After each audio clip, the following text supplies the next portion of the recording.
Assalamualaikum warahmatullahi ta'ala wabarakatuh. Hari ini cikgu akan membincangkan lagi tajuk sejarah tingkatan 5. Jom belajar bersama dengan Cikgu Ida. Tajuk yang akan cikgu kongsikan hari ini ialah berkaitan dengan bab 9. Sambungan dasar luar Malaysia. Cikgu fokuskan tajuk hari ini ialah tajuk 9.5, cabaran mengukuhkan dasar luar. Standard pembelajaran yang ingin cikgu capai pada hari ini ialah pelajar dapat memerihalkan cabaran mengukuhkan dasar luar Malaysia. Untuk makluman semua pelajar, terdapat 3 kategori cabaran dasar luar Malaysia, iaitu terdiri daripada cabaran politik, cabaran pertahanan ataupun cabaran keselamatan dan cabaran ekonomi. Dasar luar Malaysia telah memasuki fasa baru pada tahun 1970 bergantung kepada perubahan yang berlaku di peringkat antarabangsa. Ianya telah memberi kesan kepada perubahan dasar luar di negara kita. Cikgu akan perincikan berkaitan dengan cabaran politik dasar luar Malaysia. Untuk makluman semua pelajar, cabaran dalam aspek politik terdiri daripada 2, iaitu melibatkan cabaran politik antarabangsa dan cabaran politik di peringkat serantau. Cabaran politik di peringkat antarabangsa bermula apabila Malaysia telah mengubah dasar luarnya daripada dasar yang mengamalkan dasar berkecuali dengan negara luar tanpa mengira ideologi. Dasar luar ini membolehkan Malaysia menjalinkan hubungan dengan negara-negara lain yang pelbagai ideologi, termasuklah negara China yang mengamalkan ideologi komunis. Buktinya, lawatan Tun Abdul Razak Husin ke negara China pada tahun 1974.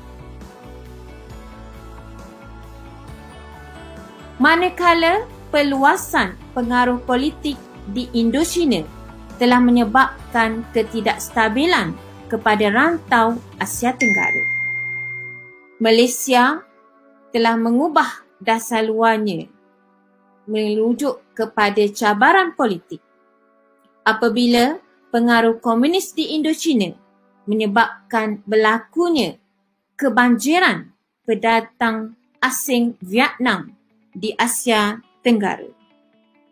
Seterusnya, Malaysia juga menyokong sidang kemuncak ketua-ketua ASEAN di Bali, Indonesia bagi membincangkan pergolakan politik ancaman komunis yang berlaku di Indochina.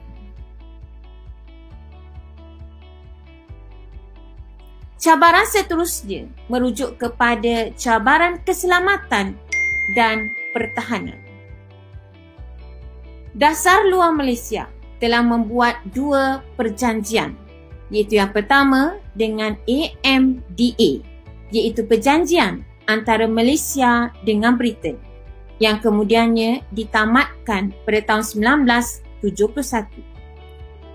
Malaysia juga telah menandatangani perjanjian pertahanan yang baru antara negara-negara seperti perjanjian 5 negara pada 15 April hingga 16 April tahun 1971 yang melibatkan 5 negara, iaitu Malaysia, Singapura, Britain, New Zealand dan Australia. Malaysia juga melalui dasar luarnya telah memperolehi bantuan teknikal dan latihan bersama bagi mengukuhkan pertahanan dan keselamatan negara melalui perjanjian FPDA. Seterusnya, Malaysia turut bekerjasama dengan negara-negara ASEAN dalam memperkuatkan pertahanan dan keselamatan di rantau Asia Tenggara. Mesyuarat Menteri-Menteri Pertahanan ASEAN telah diadakan bagi membincangkan kerjasama yang melibatkan aspek keselamatan dan pertahanan. Malaysia juga menandatangani perjanjian sempadan dengan Thailand pada tahun 1965 untuk menangani isu keselamatan di rantau Asia Tenggara.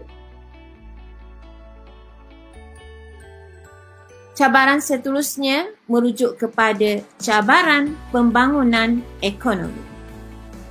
Cabaran utama yang dihadapi oleh Malaysia dalam bidang ekonomi ialah wujudnya dominasi negara maju bagi menentukan harga komuniti barangan tertentu seperti biji timah, getah, hasil minyak dan gas negara. Malaysia telah menjadi anggota pertubuhan antarabangsa seperti ITC atau Majlis Timah Antarabangsa dan GATT atau Perjanjian Umum Tarif dan Perdagangan.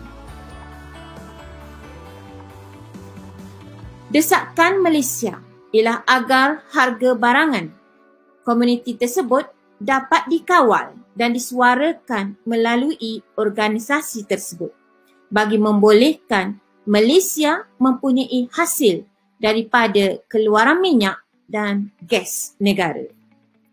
Malaysia juga telah menubuhkan Petronas pada tahun 1974 untuk membangunkan sektor minyak dan gas negara.